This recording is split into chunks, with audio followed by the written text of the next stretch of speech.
Stanford University.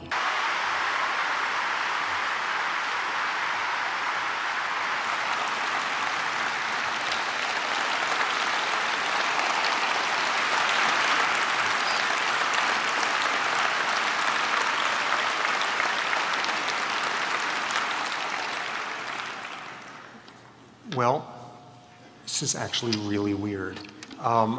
I got to tell you, never in my wildest dreams, never in my most delusional of pre-adolescent fantasies, did I ever think I would be being applauded by a large audience in a basketball stadium. So thank you, Stanford, for letting unlikely dreams come true. Okay. So to start out, as John noted, I'm a neurobiologist, primatologist, and I've spent part of each of the last 30 years studying wild baboons in East Africa. And if you spend enough time around something like baboons, you start to look at humans differently. For example, you find yourself paying a whole lot of attention to other guys and how big their canines are, and thinking comparatively, or you look at somebody's rump and you wonder how hard it would be to like anesthetize him with a blowgun dart there, or you look at somebody and you wonder, well, is this a monogamous or a polygamous primate or what here? And you start to look at humans in different ways.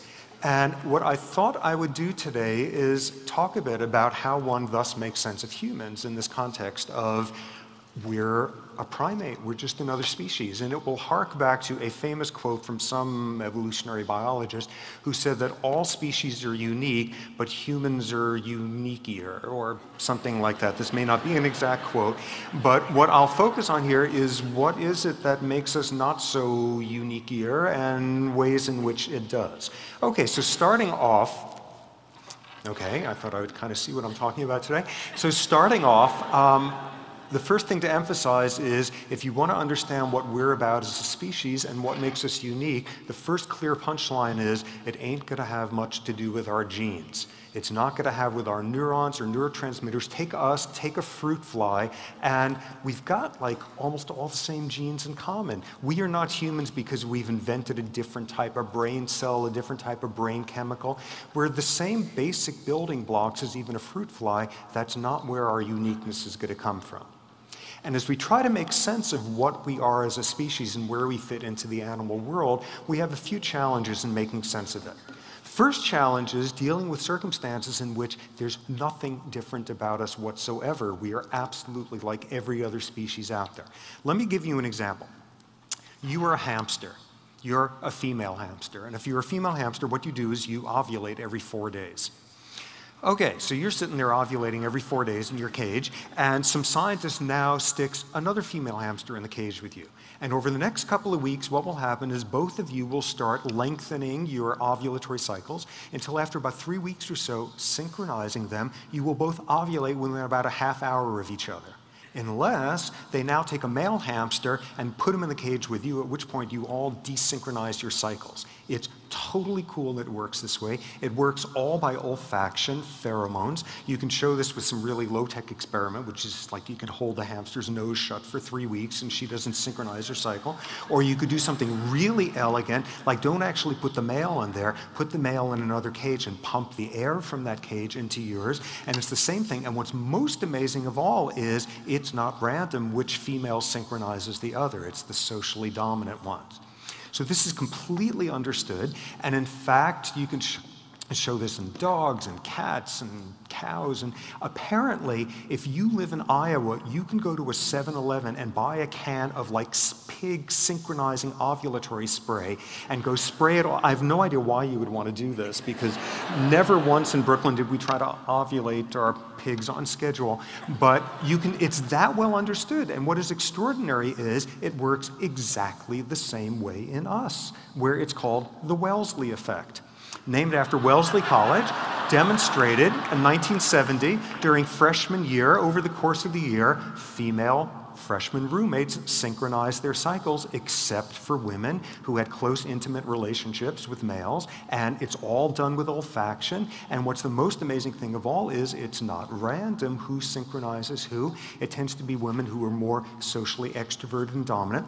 And this is well known enough that when I was in college, Like people would sit around the dinner table and say stuff like, when we roomed together this summer, I had her synchronized by August 1st. And you know, this is what biologists think like. So some of the time, what is the challenge is recognizing there's nothing fancy about us at all. We are just a basic off-the-rack mammal. Now, some of the time what the challenge is recognizing that we've got the same basic building blocks and plumbing in there, but we use it in ways that are unprecedented. And let me give you an example of that. Okay, so you got two humans, and they're taking part in some human ritual. They're sitting there silently at a table. They make no eye contact. They're still, except every now and then, one of them does nothing more taxing than lifting an arm and pushing a little piece of wood. And if it's the right wood and the right chess grandmasters in the middle of a tournament, they are going through 6,000 to 7,000 calories a day thinking, turning on a massive physiological stress response simply with thought, and doing the same thing with their bodies as if they were some baboon who's just ripped open the stomach of their worst rival, and it's all with thought and memories and emotions, and suddenly we're in a realm of taking just plain old nuts and bolts physiology and using it in ways that are unrecognizable. But some of the time, though, the challenge is we're dealing with something where we are simply unique. There's no precedent out there in the animal world. And let me give you an example of this, a shocking one. Okay, you have a couple. They come home at the end of the day, they talk, they eat dinner, they talk, they go to bed, they have sex, they talk some more, they go to sleep. The next day, they do the same exact thing. They come home from work, they talk, they eat, they talk, they go to bed, they have sex, they talk, they fall asleep. They do this every day for 30 days running. Giraffe would be repulsed by this. Hardly anybody out there has non-reproductive sex day after, and nobody talks about it afterward. And when you look at this, what the challenge there winds up being is recognizing some of the time, if you want to understand what we're up to, there is simply no precedent. So now beginning to look at ways in which we're still unique, ways in which we're not. Some of the challenges now are no longer very challenging. Back in the 1960s, Jane Goodall first demonstrated that chimps make tools, and like generations of social anthropologists took early retirement at that point because we were no longer the only species that's a tool maker. We're accustomed to that by now. That one's easy. That one doesn't threaten our sense of who we are.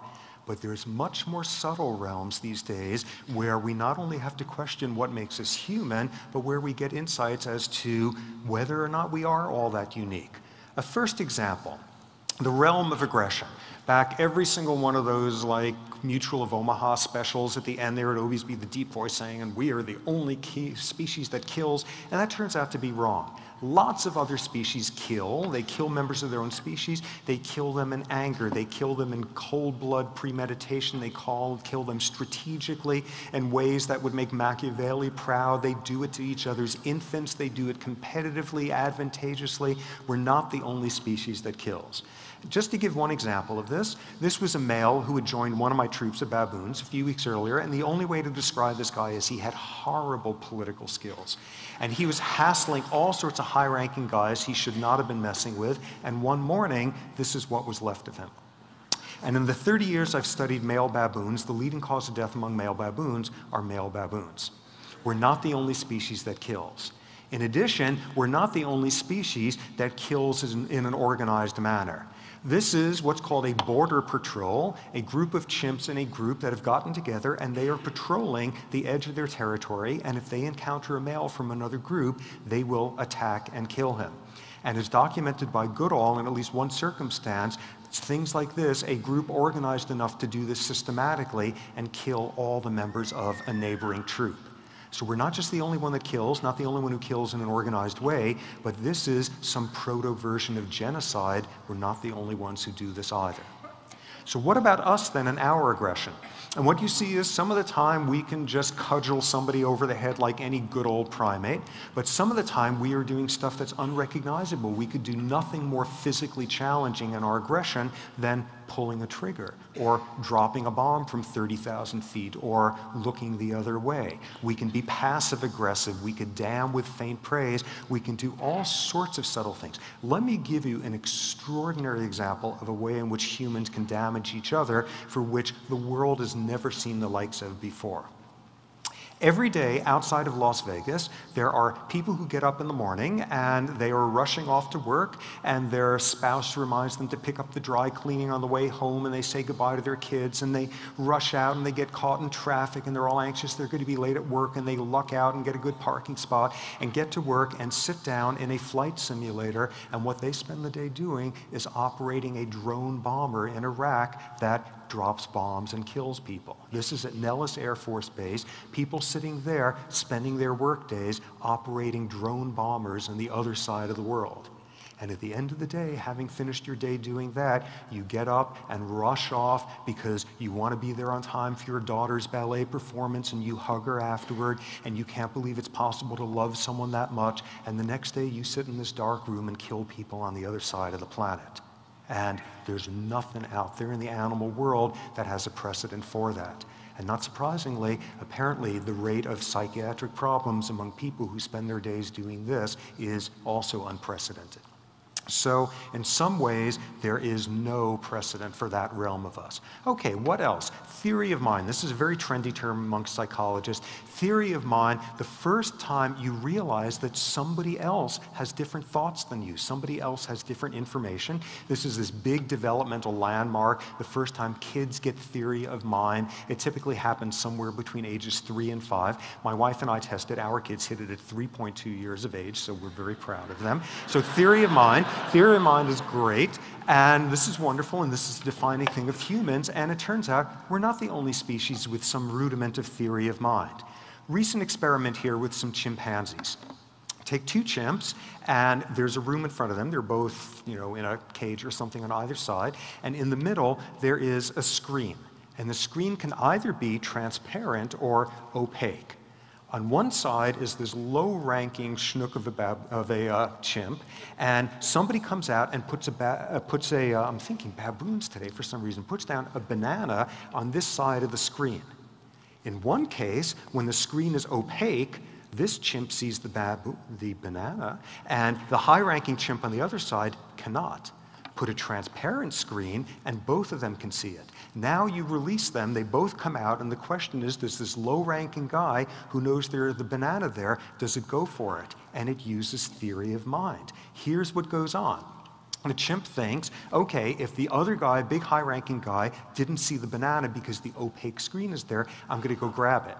If the screen was transparent, I'm not going to even bother because he's taking it away from me. If he's lower ranking than me and he saw it, it doesn't matter, I'm still going to get it. He understands the other chimp has information that he does not. The other chimp thinks differently. This is theory of mind, and this is extraordinary. What no other species has, however, is what's called secondary theory of mind, which is when you understand that that individual has information that that one doesn't, and thus that one thinks this one is doing this, but is actually doing that, and no other animal could sit through something like a performance of Midsummer Night's Dream and understand what's going on there with who.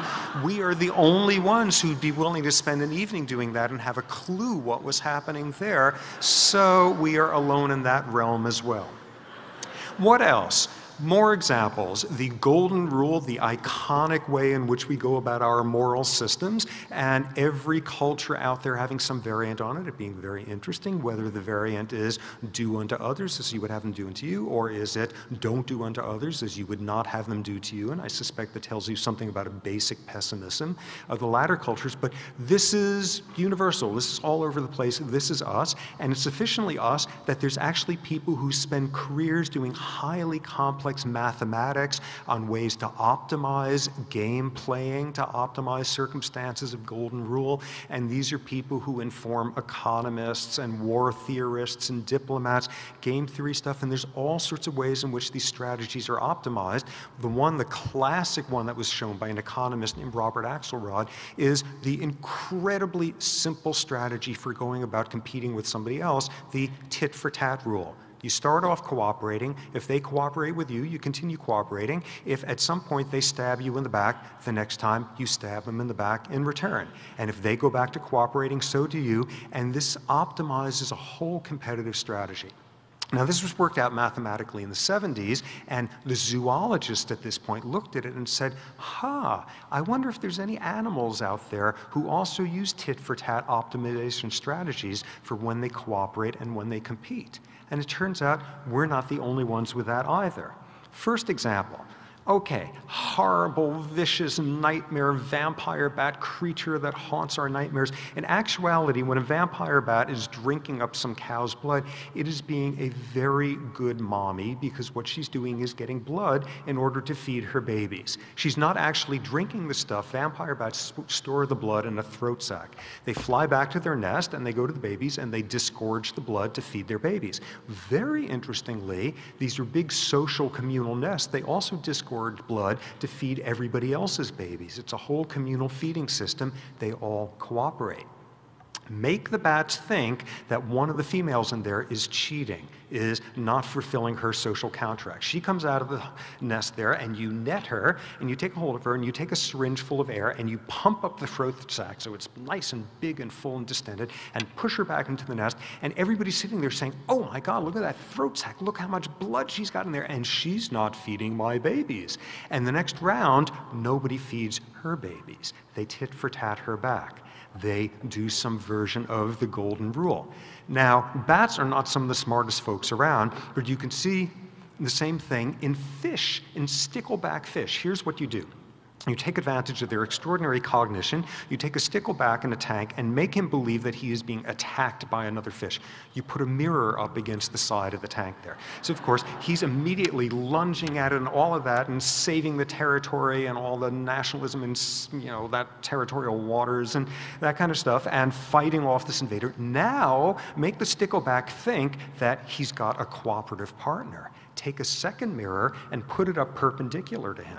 So every time he's moving forward, he's seeing this other fish there doing the same thing, and he's saying, I don't know who this guy is, but he's great because there's another guy attacking there, and we're like totally synchronized and yay team. Now make him think the other fish is cheating on him. Take the mirror and angle it this way so the image is deflected backward, and he seems to be further back, and he's saying, that son of a bitch, I can't believe it. Here we are, we're being attacked. And, oh yeah, he's pretending to go, but I see he's hanging back there. Like, I'm blistering my lips here on this glass here, and he's just hanging back there and cheating. And the next time he sees his image, he doesn't attack it. He believes he's tit-for-tatting the guy.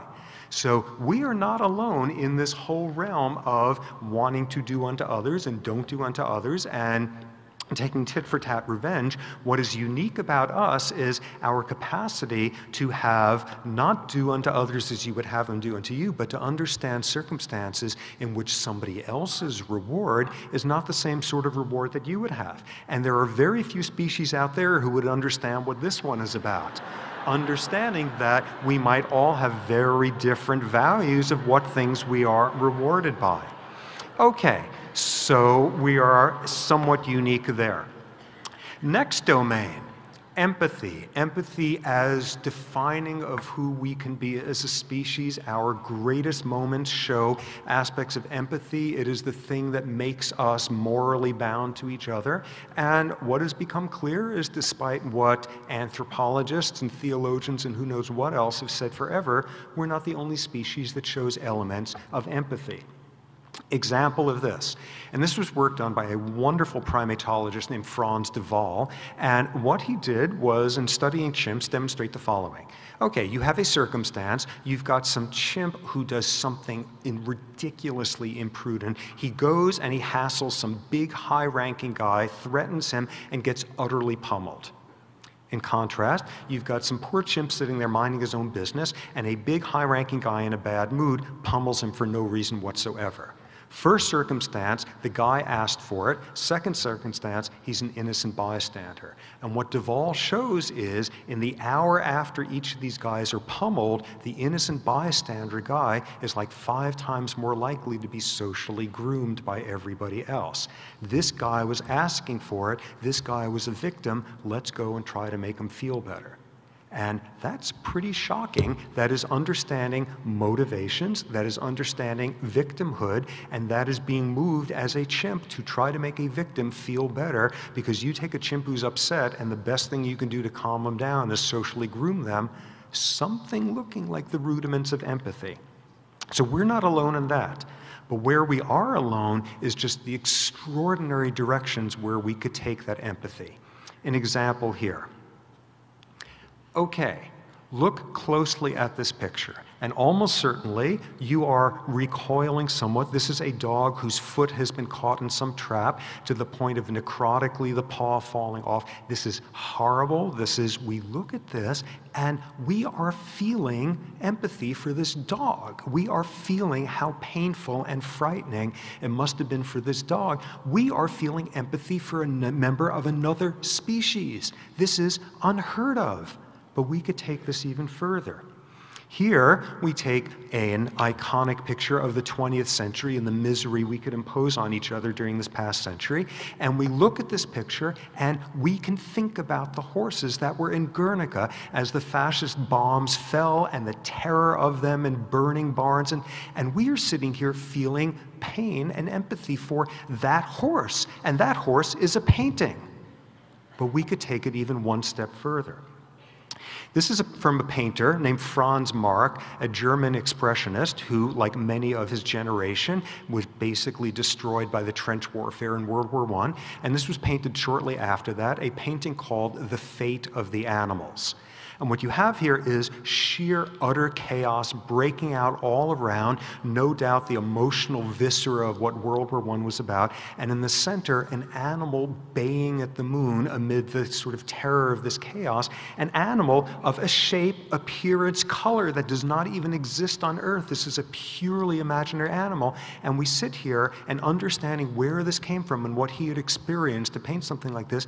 We're not feeling sorry for that animal. We're feeling sorry for the animals, for all of the innocent. We are taking empathy to a realm that no other species can imagine. So we're not so common in that domain either. Next, how we go about reward. Now this brings in a little bit of neurobiology, the involvement of a neurotransmitter or brain chemical messenger called dopamine. Dopamine is all about reward. You do not want your brain to run out of dopamine or else you would become clinically depressed. Dopamine, cocaine works on the dopamine system. All sorts of euphoriants work on dopamine. Dopamine is about reward. At least that's what people used to think. And they used to think it would work as follows. You take a monkey and you've trained it in some task. You give it a signal, a light goes on in its room, and that means, okay, this task is about to begin. And the monkeys learn that if it now does this task, whatever the work is, it will then get a reward after some delay. And what everybody assumed was what dopamine was about was once you got that reward, dopamine levels went up. Dopamine was about pleasure, reward, the pot of gold at the end of the rainbow, all that sort of thing. Turns out that's not what dopamine is about. It looks like this instead.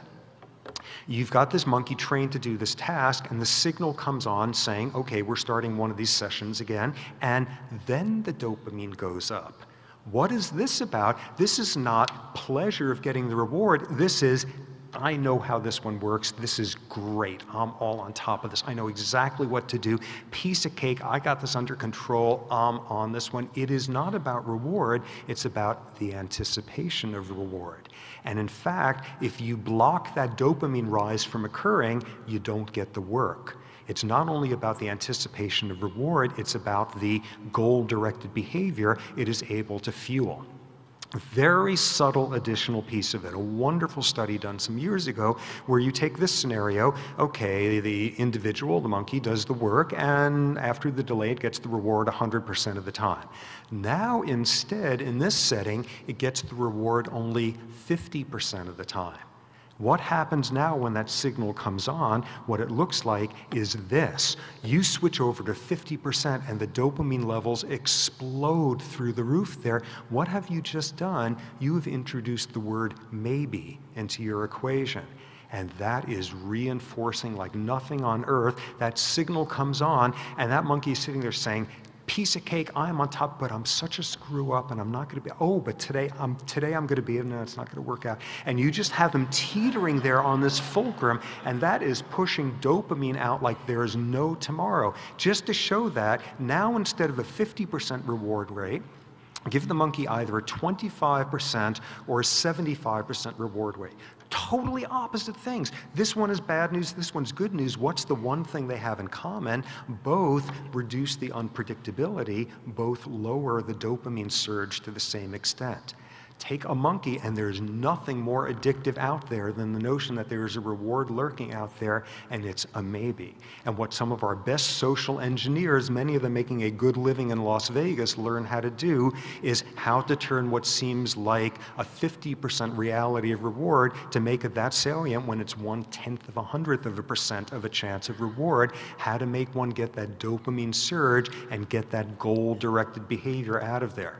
So it turns out that brain chemistry works exactly the same way in us. In us, dopamine is about the anticipation reward. Uncertainty boosts it up further. It drives the work needed for the reward. What's unique about us, what's the difference is the lag time between the work and the reward. How long we can hold on, driven by that dopamine surge, to pump out that work in order to get the reward. And we all know this scenario where you interview really, really well for your preschool, and as a result, you get into a good school and a good high school, and you study hard, and you get a good GPA, and get into good grad school, get a good job, and eventually you get into the nursing home of your choice. And what we've got here is this astonishing human capacity to hold on.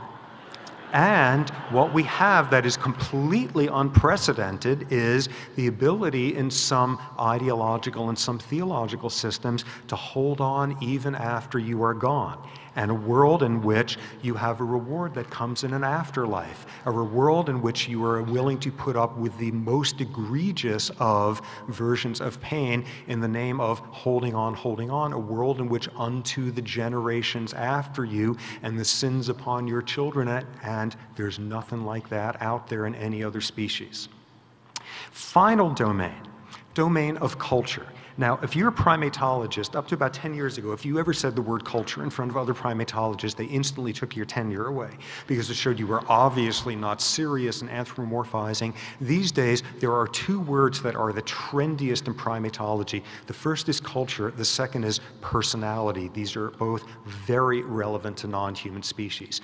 Culture as defined as the non-genetic transmission of behavioral styles to a next generation. We are not the only species that has culture.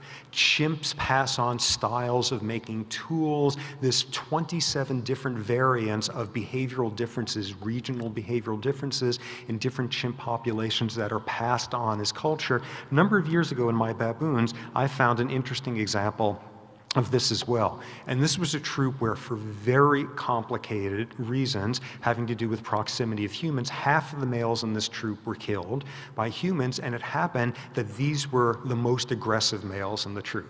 And what you were left with was a very unique situation where there were twice as many females as males, and the males who survived were these very affiliative nice guys, and this produced a completely different social atmosphere in this troop, one where there was far less aggression, everybody getting along a lot better. And here's one example of this. If you were a baboonologist, what I show you here is a lot stranger than if you discovered baboons could fly or were photosynthetic or something. What we have here are two adult male baboons grooming each other. Male baboons do not do this except in this troop. And as new adolescent males join this troop, transferring in from elsewhere, they learn to do this. There is transmission of this cultural style. So we are not only the only species that can have culture building tools and microwaves, we're even not the only one that has cultural transmission of entire social atmospheres. So what's unique about us? What is obvious is just the Baroque, Byzantine, complex magnificence of human culture and what we're able to do with it. And we see here other species would wither in envy at a photograph like this, knowing that we are able to do stuff like this. Okay, so what we've got now are all these examples where I think we've got categories of basic building blocks, aggression, empathy, theory of mind, but where we're doing it in ways that are completely unprecedented. But then we move into this final domain where we do things where there is simply nothing else like it in the animal world. And there's lots of examples of it, our sexual behavior, our communication or language use. Let me give you the example, though, the thing that I think is most defining and most importantly who we are. And it could be stated in this fairly abstract sense here of a circumstance where the less it is possible that something can be, the more it must be. Now, what do I mean by this? Let me make this a little bit less abstract here and frame it within a certain type of theology, but the whole notion of not only being able to hold a contradiction in your head, but the very contradictory nature of it is what makes it vital and essential and a moral imperative. Let me give you a more explicit example of it. This is a Catholic nun named Sister Helen Prejean, and what she has done is spent her entire life ministering to the needs of men on death row in a maximum security prison in Louisiana. Some of the most frightening, nightmarish humans who have ever walked this earth, some of the most deplorable people out there, and naturally, endlessly, she is asked, how can you spend your time doing this with people like that? And she has always had a very simple answer, which is the less forgivable the act, the more it must be forgiven. The less lovable the person is, the more you must find the means to love them. And as a strident atheist, this strikes me as the most irrational, magnificent thing we are capable of as a species. And it's in that realm that we go so far past the fact of the ways in which we can do special things with theory of mind and empathy and culture and all of that. It is this simple trait that moves us. We are not just the uniqueier than any other species out there. We are the uniqueierest simply because of this property of us. And this one does not come easily. And on a certain level, the harder this is, this contradiction, to take the impossibility of something to be the very proof that it must be possible and must become a moral imperative, the harder it is to do that, the more important it is. And that winds up being very relevant to this circumstance here, and probably a good sort of spot for closing. You guys, as of tomorrow around noon, are officially educated. And as part of your education, what has happened is you've learned something about the ways of the world, how things work. You've learned the word realpolitik. You've had your eyes opened up. You've wised up. And one of the things that happens is when you've wised up enough, there's a very clear conclusion that you have to reach after a while, which is, at the end of the day, it's really impossible for one person to make a difference. And thus, the more clearly, absolutely, utterly, irrevocably, unchangeably clear it is that it is impossible for you to make a difference and make the world better, the more you must. You guys are educated, you are privileged, you are well connected, you are enormously lucky if you are sitting here at this juncture, and thus what that means is there's nobody out there who is in a better position to be able to sustain a contradiction like this for your entire life and use it as a moral imperative. So do it. And good luck and have good lives in the process. For more, please visit us at stanford.edu.